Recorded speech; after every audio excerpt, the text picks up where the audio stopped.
Hola, ¿qué tal? Bienvenidos a todos. Luis, muchas gracias. ¿Se escucha bien? Se escucha perfecto. Perfecto. Perfecto.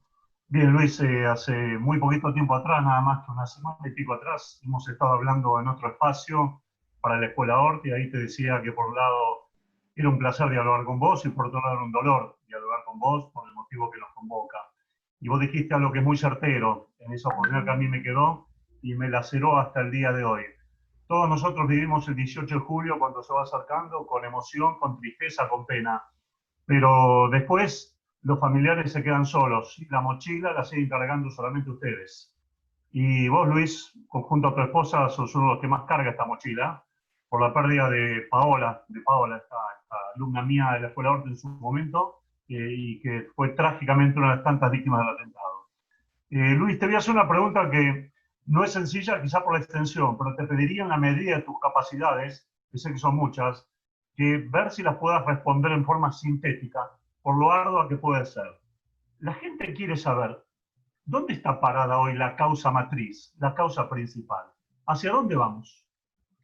Bueno, la causa principal sufrió un retraso importante a partir que bien vimos la luz del memorándum con Irán. Eso fue en el año 2013 y desde el año 2013 en adelante los avances no fueron significativos. ¿Dónde está hoy parada la causa? Yo creo que, en principio, lo que quiero aclarar que la causa está delegada del juez al fiscal. La fiscalía, que estaba a cargo del fiscal Nisman, que hoy está a cargo del fiscal Basso, es la que lleva adelante la investigación. ¿Y en qué está hoy la investigación? Hoy se están tratando, por un lado, de recolectar información que debe provenir de distintos países. E incluso hubo un fallo de la Cámara que le ordenó tanto al fiscal o al juez, es un fallo de hace muy poco tiempo, en este mismo mes, que le ordenó activar a la fiscalía y al juez de instrucción que pidan a distintos países el retorno de determinado tipo de consulta o pedido de información. Mencionó a Brasil, Paraguay, Irán, el Líbano, Estados Unidos e Israel, que básicamente creo que el juez no lo dice, la Cámara no lo dice, pero evidentemente hay consultas efectuadas que todavía no están respondidas. Por otro lado, surgió hace muy poco tiempo una versión sobre dos detenidos, uno en Ecuador, creo, y otro en los Estados Unidos, que son discípulos de Salman el-Reda. Hoy todo se está centrando a raíz de la posible, ojalá pueda suceder, la captura de Salman el-Reda. Salman el-Reda fue uno de los ideólogos y la persona que mandó a Hezbollah a coordinar el atentado en Buenos Aires. Él se salió de la Argentina a los pocos días o los pocos momentos de producido el atentado. Es un libanés perteneciente a Hezbollah. Está casado con una argentina que fue secretaria de Moshe Rabani en la mezquita de Flores, y a él se los indica, incluso tiene captura internacional como el ideólogo del atentado y la persona que en definitiva coordinó el atentado desde Buenos Aires. Eso es uno de los pedidos. Estas dos personas que declararon, comenté recién, se declararon discípulos de él y que de alguna manera tanto la justicia americana como la justicia ecuatoriana están evaluando sus declaraciones a los efectos, bueno, de seguir adelante, en el caso de ellos, en la lucha contra el terrorismo, en el caso de la Argentina, en la captura del Reda. Luis, por lo que vos dijiste prácticamente al comienzo, considerás que el famoso memorándum de entendimiento es un memorándum de obstrucción, más que un memorándum de aclaramiento de la situación. De hecho, vos y otros familiares son querellantes en la causa contra el actual vicepresidente de Argentina y otros funcionarios encumbrados del poder y adlatares. Sí, yo considero que el memorándum con Irán fue una tragedia para la Argentina, una tragedia a nivel judicial, una tragedia a nivel político y una tragedia a nivel diplomático. El memorándum con Irán produjo acá en la Argentina, bueno, algo que todos conocemos, que fue desde la denuncia de Nisman, la muerte de Nisman, la obstrucción de la causa. Bueno, fue realmente, como dije recién, una tragedia, pero no se habló demasiado del memorándum. ¿Cuál fue la implicancia internacional del memorándum? ¿Cómo, en definitiva, lo analizaron distintos países que no tienen nada que ver ni con Argentina ni con Irán? Y esos países, básicamente muchos de esos países, contribuyen con la Argentina o deberían contribuir con la Argentina vinculado con determinado tipo de información. Obviamente uno sabe que este tipo de investigación no se hace como una investigación de un delito común, intervienen muchísimo más los servicios de inteligencia que los servicios de seguridad, por lo cual los servicios de inteligencia todos sabemos que tienen determinados códigos. ¿Y qué pasó a partir del memorándum con Irán? Dejó de fluir información hacia la Argentina, información que se daba hacia la Argentina e información que la Argentina pedía a distintos países. Realmente fue un problema y sigue siendo un problema gravísimo, ya que los países que tienen que colaborar con la Argentina, básicamente con elementos que pasan por los servicios de inteligencia y la privacidad que tienen todo este tipo de cosas, ¿cómo pudieron reaccionar frente a que se enteraron que el país agredido negoció y pactó con el país agresor? Y una de las cosas que trajo el memorándum con Irán era que la Argentina le debía entregar a la justicia iraní todos los elementos que estaban dentro de la causa. Nosotros realmente no nos imaginamos qué elementos puede haber dentro de la causa que puedan ser privados o que no tenga por qué, de alguna manera, entregarse a Irán. Obviamente, el memorándum, le vuelvo a repetir, la tragedia diplomática, la tragedia política y la tragedia judicial hizo que los países que deban colaborar o ayudar a la Argentina dejen de hacerlo o lo hagan de una manera protocolar, pero no efectiva. Y desde el punto de vista diplomático, nosotros decimos que la Argentina tuvo dos actitudes diplomáticas a través de su historia que la dejaron parada en el quinto subsuelo de la consideración internacional. Uno es haberle declarado la guerra a Alemania cuando ya no había guerra, y otro es haber firmado el memorándum con Irán. La Argentina dejó de ser un país bueno o malo para pasar a ser un país inentendible e incomprensible. Justamente equiparás uno de los puntos de Ilan, si querés podemos ir abriendo los micrófonos para que la gente también participe abiertamente. Justamente equiparás uno de los puntos con algo que yo iba a decirte o comentarte, más que nada el tema del memorándum. El memorándum, para hacerlo simple a la gente, que a veces le cuesta tanto entender los vericuetos jurídicos, las proyecciones y demás, ¿se podría equiparar el memorándum de entendimiento como algo así de pedirle a Adolfo Hitler que ayude a juzgar a los criminales de la guerra nazis? ¿Sería pertinente esta aseveración mía? Sí, o lo mismo, nosotros siempre decimos que es lo mismo que Estados Unidos firme con Al Capone un memorándum para que Al Capone le diga a la gente que no tome bebida alcohólica, ¿no? Algo parecido a eso. Vuelvo a repetir, no es ni bueno ni malo entender esto, es incomprensible para los países del mundo.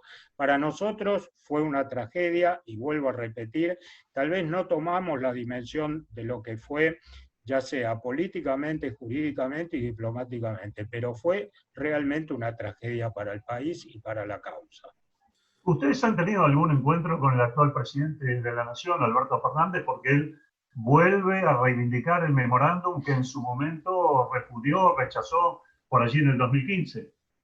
No, por lo menos yo no, creo que no conozco ningún otro familiar que haya tenido alguna reunión con él, salvo el familiar que fue con el presidente de la AMIA cuando el presidente les dio una audiencia. Yo no conozco otro tipo de contacto, puede haber habido, yo lo desconozco. Pero la segunda parte de tu consulta habla sobre el cambio de posición del presidente. El presidente fue un crítico tal vez el más feroz que hubo en la Argentina del memorándum. Y no fue un crítico en términos políticos, sino que fue un crítico en términos jurídicos. Él no habló de temas políticos cuando habló del encubrimiento, habló de que ahí no hay que descubrir nada, que la propia prueba del encubrimiento es la firma del memorándum. Bueno, habló otras cosas muchísimo más graves del actual vicepresidente y de todos aquellos que colaboraron en la firma del documento. Y hoy, bueno, cambia de opinión en la entrevista que le hizo el American Jewish Committee. Bueno, hasta parecería como que fue un poco ambiguo. Por un lado dijo que él rechazaba el memorándum y por otro lado dijo que, bueno, que podía ser un elemento que la Argentina podría haber pensado para destrabar la causa. Y eso es algo así como justificar el memorándum. Yo realmente rechazo este tipo de mención del presidente. Lo que todos debemos entender es algo que se habla y es muy claro y no referente a solo este tema, sino referente a todos los temas de los cuales menciona el presidente.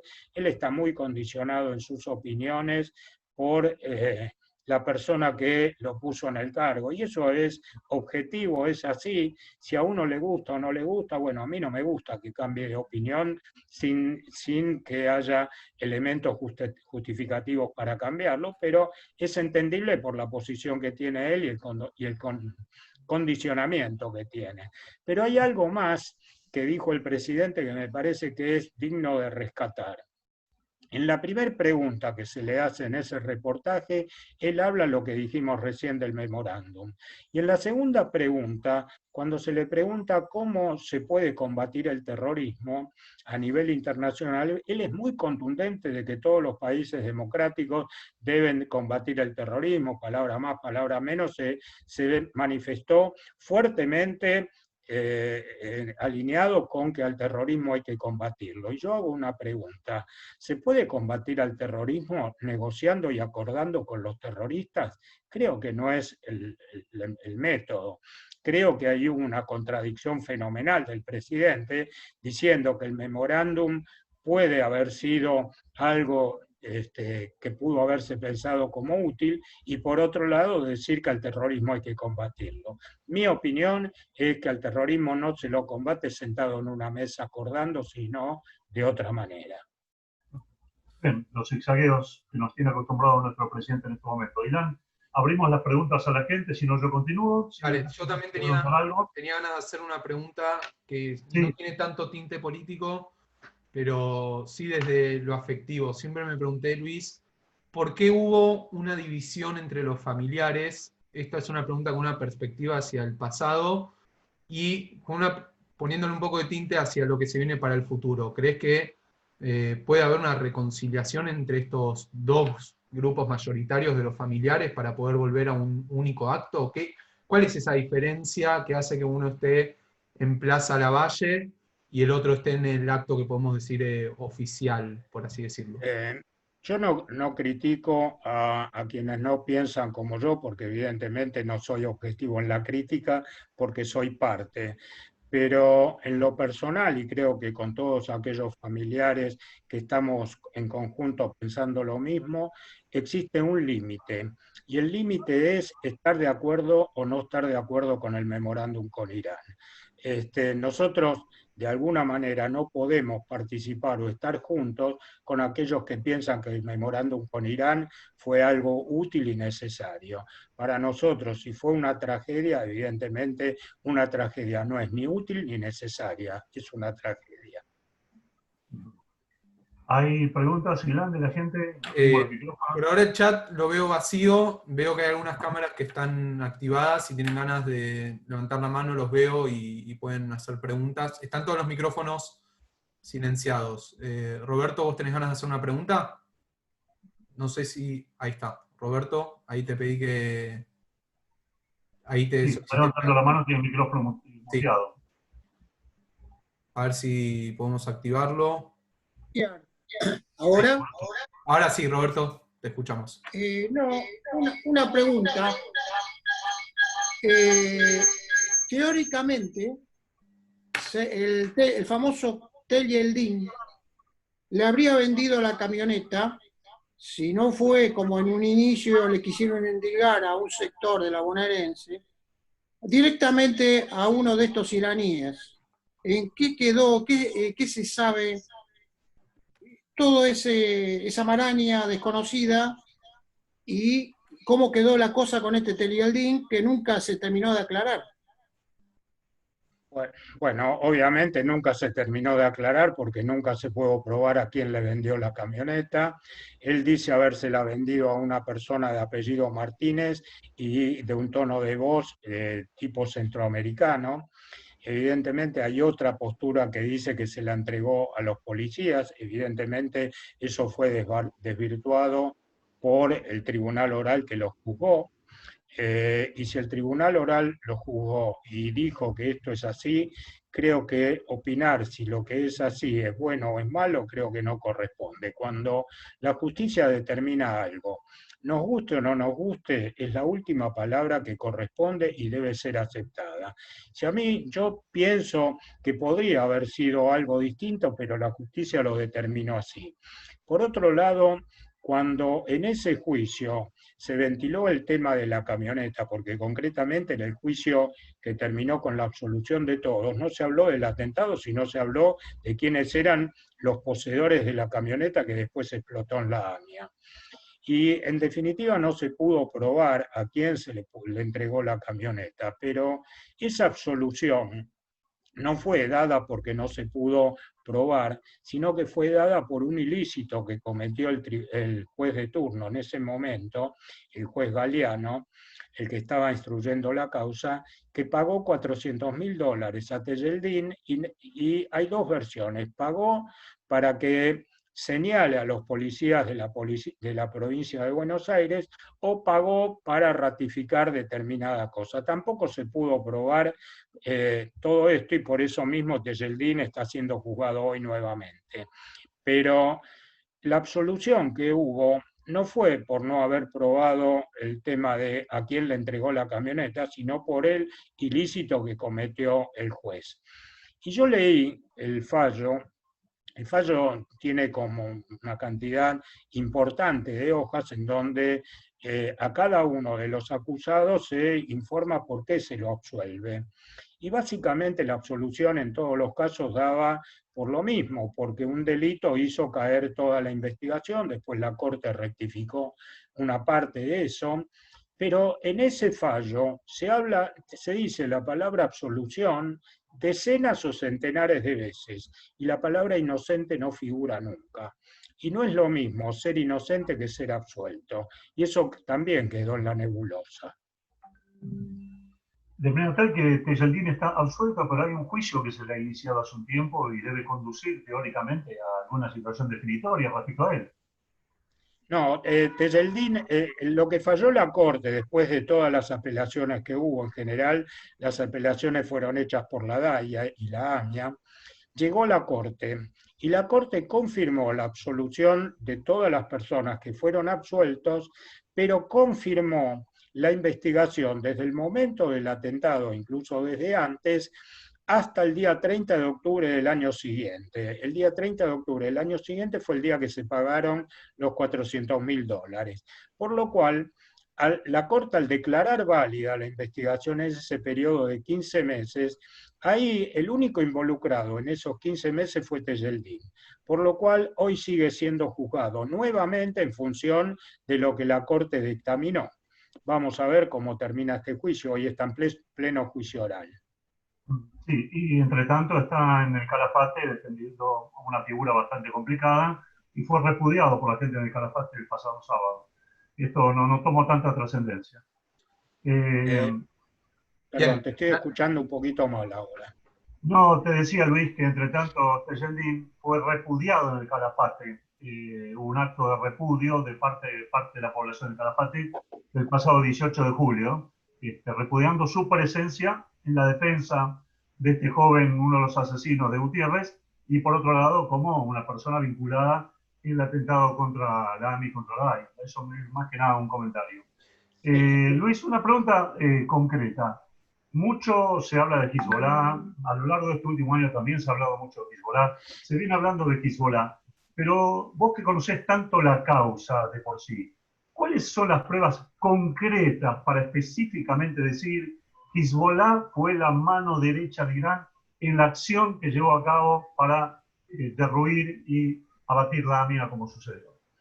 Bueno, en general nosotros estamos muy acostumbrados a que una prueba es encontrar la foto de una persona o encontrarlo robando o que la persona confiese que hizo tal cosa. En un atentado terrorista eso no existe. Básicamente lo único que existen son pruebas indiciarias, que las pruebas indiciarias van formando de alguna manera un enfoque de cómo se determina tal cosa y cómo se ejecuta tal cosa. Yo escuché muchas veces, incluso el juez saliente de la causa, también habló de este tema muy sorprendentemente ahora, hace unos días, a unos días de salir, de ser juez, también dijo que no hay ninguna prueba concreta y cuando obviamente se le debería haber preguntado qué considera él una prueba concreta. Y si no hay pruebas concretas en el mundo, jamás se hubiese podido enjuiciar a nadie. Incluso hay un fallo muy importante que se dio en Alemania, en Berlín, sobre un asesinato colectivo de 4 disidentes iraníes en un bar que se llamaba Mykonos. El ideólogo de ese asesinato hoy está preso con cadena perpetua en Berlín y a ese ideólogo no se lo vio al lado del bar diciéndole al que tenía que matarlo, vaya señor, mátelo, y que hay una foto o una película diciendo que ese señor es el que determinó cómo hacer ese atentado. Y el señor que decidió hacer ese atentado y el que lo manejó en Berlín, hoy está cumpliendo cadena perpetua. Y le vuelvo a repetir, no hay ninguna foto de ese señor que determine que él fue el que determinó que se ejecute a esas 4 personas. Acá pasa exactamente lo mismo. Hay una cantidad enorme de pruebas indiciarias que determinan y pruebas efectivas que determinan que Irán y Hezbollah, uno fue el que decidió y otro fue el que ejecutó. Incluso hay un elemento que hubo un funeral en, no recuerdo en qué país musulmán, en el Líbano, el funeral de Ibrahim Berro, que está sindicado como el conductor de la camioneta, y ese funeral fue un funeral obviamente sin cuerpo, y habló el director de Hezbollah diciendo que es un mártir de la causa. Incluso la familia de este señor recibe subsidios de Hezbollah porque Hezbollah le paga subsidios a los mártires, a la familia de los mártires, de los que ellos consideran mártires, nosotros los consideramos asesinos. Y ese tipo de prueba, en definitiva, le vuelvo a repetir, ni es una foto ni es una confesión.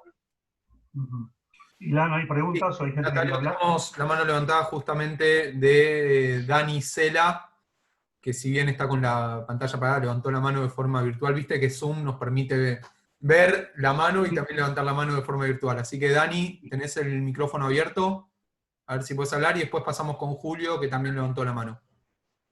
Buenas tardes, muchísimas gracias.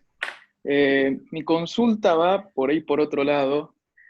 A partir del contexto que estamos viviendo con Irán, que las tensiones aumentan y que Hezbollah sigue en la triple frontera, mi preocupación la verdad es que pueda llegar a pasar algo así otra vez, y va por el lado si usted sabe si Argentina está haciendo algo para que esto no suceda.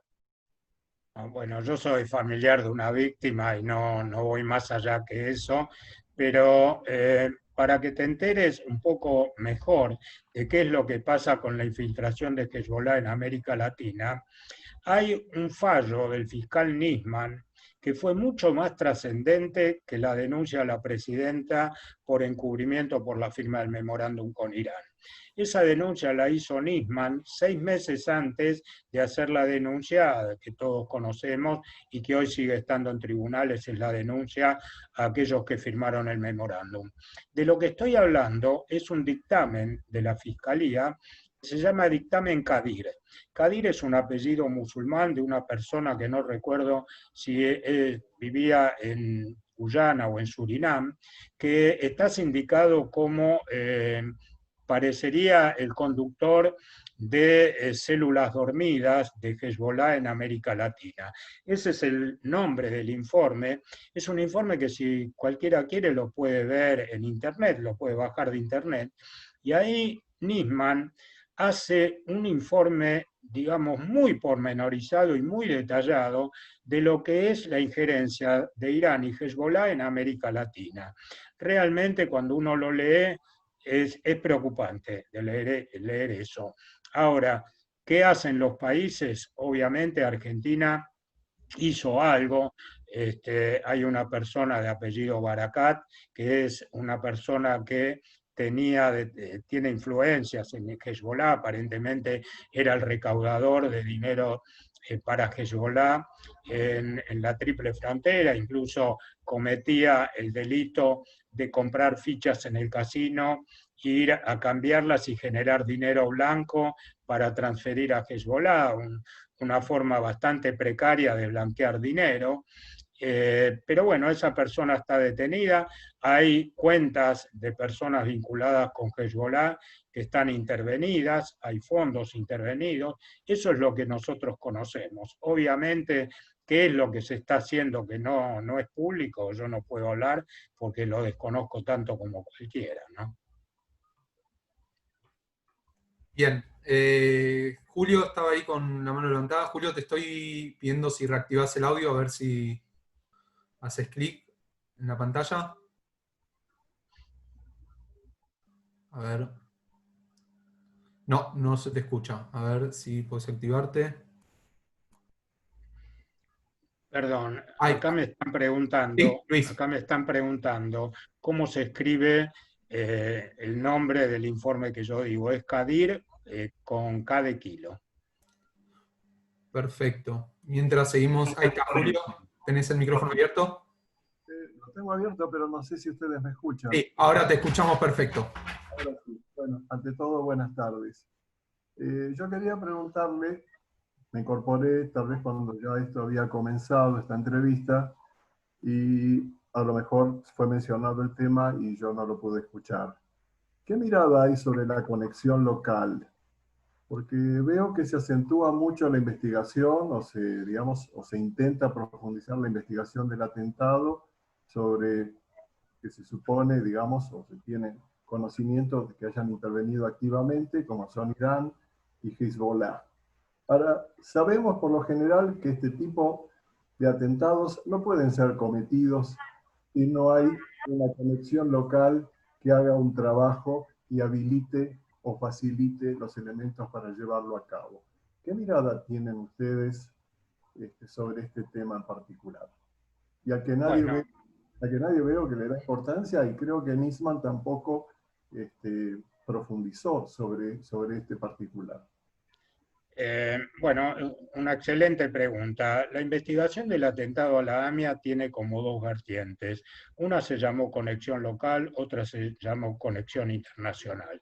De la internacional, bueno, ya hablamos y es lo que todos conocemos, el involucramiento de Irán, y creo que esa parte está realmente muy avanzada. Hoy lo que no se tiene no es la certeza, hoy lo que no se tiene son detenidos, que es otra cosa. Se sabe exactamente y se sabe mucho. En lo que se refiere a conexión internacional, hubo una investigación que terminó en el juicio del que hablé antes, el tema de quién fue el poseedor de la camioneta, y más allá de todo esto, no hubo, digamos, una profundización de esa investigación. Yo opino lo mismo, que ningún atentado se puede hacer sin que haya colaboración local. Ahora la pregunta es, ¿qué es la colaboración local? No si la hay o no la hay. Si son iraníes que vinieron antes a hacer la logística, si son personas de nacionalidad distinta o argentinos que colaboraron, eso lamentablemente no se va a saber nunca, a menos que se pueda llegar a descubrir. pero había dos opiniones sobre ese tema. Yo opino que evidentemente alguna conexión local existió, vuelvo a repetir, no sabemos si de argentinos o de iraníes que hicieron la logística previa.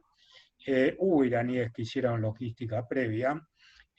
Hubo iraníes que vivían en la Argentina, uno de ellos es el muy famoso Moshe Rabani, pero no sabemos si hubo argentinos. Aparentemente, cuando se termine el juicio de Tejeldín, si es condenado, vamos a saber que hubo por lo menos un argentino en ese tema. Pero Nisman opinaba distinto. Nisman opinaba que ningún atentado pergeñado por Irán y ejecutado por Hezbollah, ningún atentado tenía colaboración de nacionales del lugar en donde se iba a hacer el atentado. Él sostenía incluso el tema Mykonos, el que hablé recién, el bar ese en que mataron a 4 disidentes, ahí no se encontró ninguna colaboración local. Y Nisman sostenía que Irán y Hezbollah no confían en los naturales del país en donde van a ejercer el atentado y por eso no involucran absolutamente a nadie de ese país. Si es verdad o no es verdad, bueno, el atentado de Mykonos dice que es así. Nisman decía que es así. Yo creo que pueden ser dos cosas. Puede ser que la logística haya sido de los propios iraníes o de propios Hezbollah que vinieron a hacer logística, o puede haber sido acompañada por argentinos. Eso hasta hoy se desconoce y la investigación realmente está como en pañales, no avanzó en función de ese tema. Hubo sí una pista que se determinó en determinado momento, se habló y hoy está totalmente desvirtuada, es lo que se llamó la pista siria, el tema de un señor involucrado en las agendas tanto de Tejeldín como con el tema del volquete, que se llamaba Alberto Canor-Edul. Y acá se habló muchísimo del tema de la pista siria, incluso la actual vicepresidenta era una sostenedora de la pista siria, y yo hago una pregunta. Si la pista siria existió, ¿por qué el presidente de Siria vino a la Argentina en el año 2010 en misión oficial y tuvo contactos incluso con la presidenta argentina? ¿Es posible que el presidente de un país al que se lo puede llegar a imputar como que pudo haber intervenido en un atentado, puede visitar al país que recibió el atentado y que se lo tome como visita oficial? Evidentemente lo de la pista siria fue algo que no llegó a avanzar. Y por otro lado, en el fallo de la Cámara, que salió dentro del mes de julio, habla claramente de que la única pista que hay que seguir es la pista de Irán y Hezbollah, que todas las demás hay que dejarlas de lado porque no corresponde que sean avanzados, porque lo que se sabe es eso. Y eso lo dijo la justicia, involucrando a Hezbollah y consecuentemente a Irán. Luis, siguiendo con la pregunta anterior, me parece que creo que es pertinente, y más allá del tema de la conexión local, no es que, por supuesto, uno quisiera que le pase algo, pero ¿no te llama realmente poderosamente la atención el hecho de que los dos policías que estaban al frente de la AMIA en un patrullero que lo andaba y el policía de custodio en el frente de la Embajada de Israel hayan brillado por su ausencia, por así decirlo? Alguno porque se cruzó un baño, otro porque no sé qué tenía que hacer, el otro que llegó tarde en el caso de la Embajada a su trabajo. Esto fue mirado también como algo sospechoso, vinculado de alguna manera en la pista local. Y la pregunta que redondea esto es, ¿qué se sabe de estos policías? ¿Han sido procesados? ¿Han sido dejados fuera de servicio? ¿Cuál es la situación actual de ellos? Yo no sé qué es lo que pasó internamente en la policía con estos policías, incluso tampoco sé con el que no llegó a la embajada cuando tenía que llegar, pero lo que sí sé es que la custodia en AMIA, había un coche de policía que estaba parado a unos metros del edificio de la entrada de la AMIA, era un coche que ya no funcionaba como auto, incluso tuvo tanto tiempo parado que le crecía el pasto abajo del auto, y los policías básicamente, en general, los que estaban custodiando la AMIA lo que hacían era tomar mate, dormir, y hacer absolutamente todo como si estuviesen de franco y no trabajando. Ahora, que la sospecha es evidentemente fuerte, porque no puede ser que permanentemente todos los policías que debieron hacer algo en los atentados hicieron exactamente lo que no debían hacer. De ahí en adelante yo no sé más que decir que el hecho de que a mí también me hace ruido y me hace sospechar, pero puede ser dos cosas. Puede ser que algo tuvieron que ver y algún involucramiento tuvieron, o que recibieron la orden de mirar para otro lado, o lo que fuere, o puede ser que, como pasa siempre en la Argentina, que todas las cosas empiezan siendo medianamente serias y a los 10 días ya son cualquier cosa. Y a propósito de esto, Luis, es inevitable preguntarte acerca de si hablamos de los policías y a veces, sin no decir de esta complicidad o de esta forma negligente de custodiar muchos los lugares de la comunidad. Escuchaste hablar y quizá leíste el libro Yossi, el espía, este famoso tema de aquel policía de la Federal que fue infiltrado en la AMIA y que durante la época de dictadura militar y que estuvo trabajando de por dentro a través de instituciones judías y que después se arrepintió y está en un plan de arrepentidos y que él sospecha que los datos que él pasó habrían sido utilizados eventualmente para la concreción del atentado y que eso le generaba un dolor de conciencia muy alto. Sí, yo esa situación la desconocía, apareció cuando se hizo pública, yo a él no lo conocí, él se dice y está probado que trabajó dentro de AMIA. Evidentemente no puedo opinar sobre ese tema más que lo que sabemos todos y lo que se publicó incluso en un libro que se habló de esta persona. Más no puedo decir porque lo desconozco. Ilan, si hay alguna pregunta más. Sí, yo mientras tanto tenía ganas de preguntar algo. Luis, a nivel comunitario, han pasado ya muchos años y también muchas dirigencias.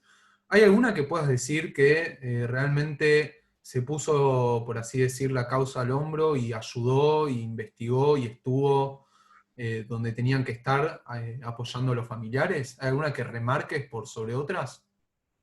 Mira, a mí no me gusta hablar en público de la dirigencia comunitaria.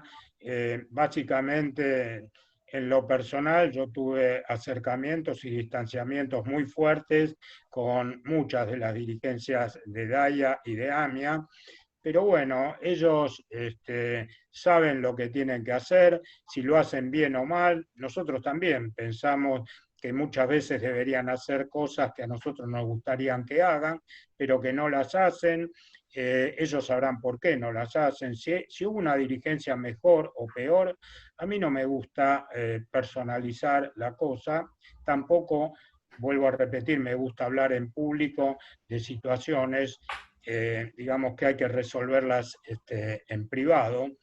Y por otro lado, uno tiene que entender que las dirigencias comunitarias no son ni investigadores, ni son gente erudita que puede de alguna manera enfocar una investigación de la manera que la justicia la debe enfocar o los poderes públicos la deben enfocar. Las instituciones de la comunidad son instituciones manejadas por voluntarios que en definitiva del tema investigación de un atentado pueden saber tanto como puedo saber yo o cualquiera de nosotros. Nadie está preparado para eso. Sí, lo que me gustaría es que toda la dirigencia comunitaria enfoque la cosa de la misma manera y que no haya enfoques distintos entre alguna institución y otra. Eso realmente hace mucho daño, y que si una institución decide empujar para el mismo lado, primero deberían acordar con la otra y empujar las dos juntas. Lo que realmente hubo dentro de las instituciones fue una pelea absolutamente absurda de ver quién era más, quién estaba más involucrado en el tema AMIA comparativamente con la otra institución. Y me parece que eso fue realmente, y sigue siendo realmente negativo. Nosotros sabemos que durante muchos años AMIA y DAIA caminaban por veredas distintas y que cuando se juntaban eran para pelearse y no para acordar. Y eso es obvio, eso sucedió, lo tenemos que entender, lo tenemos de alguna manera que que aceptar, no naturalizar, sí aceptar. Pero bueno, las dirigencias son las dirigencias. Yo lo vuelvo a repetir, lo único que me gustaría es que la dirigencia siempre camine unificada y no peleándose con la otra por ver si mediáticamente o hacia la afuera uno hace mejor las cosas que el otro. Eso no debería ser así, lamentablemente lo fue. Pero lo que quiero aclarar es que uno no puede criticar a la dirigencia comunitaria por no haber hecho lo que a mí me gustaría que haga. Muchos familiares critican a la dirigencia comunitaria porque la dirigencia comunitaria no va en el mismo camino que va determinado tipo de grupo de familiares. Y eso no tiene por qué ser así. Cada uno puede manejar la cosa de acuerdo a cómo considera. Y yo puedo criticar, me pueden criticar a mí, pero no por estar la dirigencia de AMIA caminando de una manera, yo tengo que decir que la dirigencia de AMIA no sirve porque no hace lo que a mí me gusta que haga. Ilan, hay una persona que quiere preguntar. Sí, Roberto está de nuevo con la mano levantada. Roberto, te activo ahí el audio a ver si podés hacer clic en la pantalla. Ahí está. Sí, ahora hola, ¿se escucha? Se escucha perfecto. Una última pregunta. Otro tema que no se aclaró lo suficiente, según tengo entendido, era la conformación de la famosa bomba, creo que era Monal o algo por el estilo.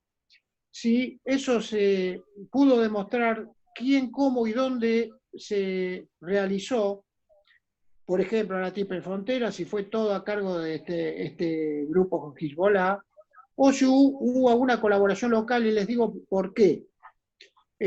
Justo un poquito antes de la voladura de la AMIA, yo, si mal no recuerdo, habían visto en la zona del Tigre, en una isla, a un individuo que salió incluso en los diarios, era un verdadero nazi, que tenía cantidades de armas y explosivos, y bueno, de una manera casual eso se supo.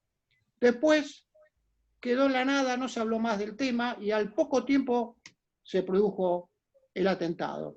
¿Se sabe algo? Nada. Yo desconozco si se sabe algo, me imagino que si a un señor lo encuentran con armas, lo deben haber procesado y de alguna manera la justicia debe haber hecho algo, que eso esté, digamos, concatenado con el tema AMIA, yo lo desconozco. Lo que sí, con respecto al tema de la camioneta, era la primera parte de tu pregunta, la camioneta fue acondicionada para que el explosivo salga hacia determinado lugar y no hacia otro. La camioneta fue acondicionada poniéndole refuerzos a los amortiguadores. Evidentemente eso se sabe, dónde fue en un taller mecánico. Ahora, lo que no se pudo probar, si el taller mecánico sabía que acondicionaba los amortiguadores para que la camioneta después explote en la AMIA o se lo pidieran para cualquier otra cosa. La camioneta también tenía dentro, en el lugar donde estaba el explosivo, tenía acondicionado una chapa para que el explosivo detone y salga hacia un lugar y no detone hacia los 4 lugares de la, digamos, de una detonación. Esa chapa alguien se la debe haber puesto, eso obviamente no viene en una Trafic. Desde ya todo eso se tuvo que haber hecho, alguien lo tuvo que haber hecho. Lo que no se sabe es si quien lo hizo sabía para qué lo hizo o para qué se iba a usar la camioneta en donde él estaba haciendo eso. Luis, permíteme una pregunta, ya las últimas dos para terminar. Una pregunta que quiero hacerte. El fiscal Nisman, después de todo el escándalo y cómo terminó la primera parte del juicio 1 del 2003, fue nombrado a cargo de la UFI por parte de Néstor Kirchner, en su momento también, y contó con el respaldo de la actual vicepresidenta. Sin embargo, todos somos testigos que a lo largo del tiempo la relación se ha ido deteriorando profundamente, a punto tal que el fiscal hizo una denuncia que todos conocemos, ha sido de público conocimiento. ¿Cuál es tu valoración general, más allá de la investigación y del informe que vos citaste de Irán y de Hezbollah, de la actuación del fiscal Nisman, y si considerarías que Nisman es la víctima 86 del atentado contra Arania? Nisman es una víctima, él sufrió un asesinato. Decir que fue el 86 o no fue el 86 es es la opinión que tiene cada uno. Evidentemente hubo 85 más 1, si dicen que es el 86, es, pero evidentemente yo creo que el asesinato de Nisman es único y se refiere a ese, no suma a otra cosa, sí suma en la cantidad de fallecidos. Pero vos preguntabas, ¿cuál es mi opinión sobre la actuación de Nisman? Yo tuve como mucho contacto con Nisman, como otros familiares, y no siempre los contactos fueron para aprobar su trabajo. Muchas veces tuvimos rispideces, tuvimos hasta peleas en un momento dado. Yo recuerdo que muchos familiares que estuvimos casi 1 año y pico sin hablarnos con Nisman, y eso sucedió a partir de algo que él no pudo explicar y que nunca va a salir a la luz, obviamente Nisman ya no está, y que fue cuando se sucedieron las absoluciones en ese juicio al que yo comentaba antes. Nisman no apeló. Y quedaron firmes esas absoluciones, siendo que Nisman, junto con los otros 2 fiscales que en ese momento eran los fiscales titulares, Mullen y Barbaquia, fueron los acusadores. Al ser los acusadores y tener una absolución por parte del tribunal, lo lógico hubiese sido que los acusadores apelen eso, y él no apeló. Muchísimas veces se lo preguntamos y nunca obtuvimos una respuesta satisfactoria. Por otro lado, Nisman fue un buen fiscal, trabajó realmente mucho y bien, su dedicación era prácticamente casi tanto o mayor a la dedicación a sus hijas, era una cosa de estar permanentemente y vivir permanentemente en el tema de la causa. Pero hay que entender que Nisman fue un ser humano como cualquiera de nosotros, pudo haber tenido aciertos, errores, a mí no me cabe ninguna duda que tuvo aciertos y errores, pero como lo tiene cualquier fiscal, cualquier juez o cualquier persona que está en su actividad. Creo que como resumen, Nisman fue un buen fiscal, y como resumen es que no pudo explicar algunas actitudes que para nosotros fueron, digamos, no aceptables. Muy bien, Luis, para terminar y ya de alguna forma con la mira hacia el 27 aniversario, que estamos transitando todavía la finalización del 26, me es inevitable preguntarte acerca del documental que emitió Netflix hace muy poquito tiempo atrás, en donde un ex espía del Mossad, entrevistado por la periodista Ilana Dayan, dio a entender que efectivamente algo de la información que Nisman había obtenido había sido suministrada por él, y en particular a través de la periodista Ilana Dayan dio también casi por confirmado que esa información tenía que ver con dinero que los iraníes habían tirado a cuentas offshore secretas ocultas de la expresidenta y de su hijo, el actual diputado Kirchner. Quería saber si tu opinión, si este es un tema que el cual ustedes como familiares han pedido al fiscal Tayano alguna ampliación de indagatoria, alguna posibilidad de que se pueda arribar a alguna pista certera, algún elemento más para sumar y esclarecer por lo menos ese tramo de la situación. Y con esto terminamos.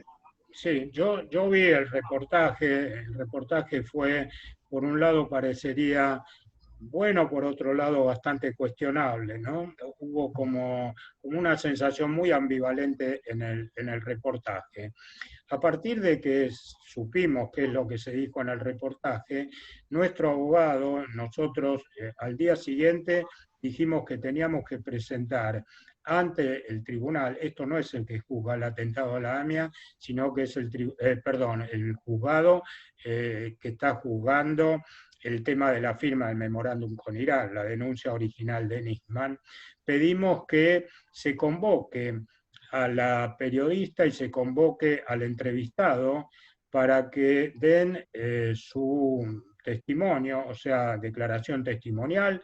Incluso le pedimos al fiscal en ese momento que sea a través de medios electrónicos, que no hace falta otra forma para conseguir una declaración testimonial. Sabemos que hubo gestiones oficiosas para ver si se podía conseguir. Hasta ahora no tuvimos resultados. Nosotros pedimos dos cosas. Uno es lo que dije recién y otro es que la periodista que dijo tener las pruebas materiales, porque en el reportaje ella lo dice, no lo dice el entrevistado, lo dice ella, que ella tenía los elementos. Muestra una hoja, nadie sabe qué dice la hoja, el entrevistado dice sí, esto es así. Le pedimos que aporte esa documentación. Ella contestó que lo iba a consultar con el equipo jurídico, no sé si del canal donde está ella o el personal de ella. No siguió avanzando ese tema, no se aportó absolutamente nada. Nosotros estamos intentando ver si puede haber así algún tipo de acercamiento, aunque no sea formal, que sea de alguna otra manera, para tratar de ver de conseguir tanto la documentación como las declaraciones. Hasta ahora, vuelvo a repetir, lo pedimos oficialmente, lo estamos gestionando no oficialmente, pero el resultado todavía es que no hay ni una cosa ni la otra. Muy bien, Ilan, cierra a cargo tuyo, agradeciendo ya a Luis por su tiempo y a los presentes también por esta charla. Exactamente. De verdad, gracias Luis. Quiero que sepas que varios de los que estamos aquí presentes también somos jóvenes, que vamos a seguir luchando junto a vos y a quien sea, porque la causa AMIA es una causa que nos sigue atravesando a todos, y a la justicia la vamos a perseguir, a la justicia la vamos a demandar, y vamos a hacer todo lo que esté a nuestro alcance para ayudarte a vos y a quien sea para poder esclarecer y poder poner luz sobre lo que representa la causa AMIA. Bueno, te quería agradecer, creo que de la entrevista esto es lo más importante, por lo menos para mí, saber que nosotros ya somos grandes, que alguna vez vamos a no estar o no tener la fuerza para seguir adelante, y por no tener la fuerza para seguir adelante en algún momento, lo que estamos viendo o escuchando, y realmente nos gratifica, que el día que nosotros no podamos va a haber otros que van a seguir peleando. Desde ya que sí, Luis. Nada, estamos realmente a disposición, tanto nosotros como Natalio, el periódico, para lo que sea necesario. Seguiremos estando en los actos, en las marchas, en los actos de juventud, en cualquier lado, pidiendo y demandando justicia principalmente. De verdad, gracias. Y simplemente a modo de cierre, anunciarles a todos que el próximo 6 de agosto estaremos tratando también un tema más que relevante junto al presidente de la Organización Sionista Argentina, junto a Sergio Pickholz, el tema de la judeofobia y el antisionismo en la era de la pandemia. Así que, de verdad, gracias a todos por estar, gracias Luis por el tiempo, por la charla, por la explicación, y seguiremos adelante, realmente codo a codo contigo para poder encontrar y demandar a la justicia como debe ser. Un saludo para todos y gracias. De verdad. Gracias Luis, saludos a la familia. Gracias.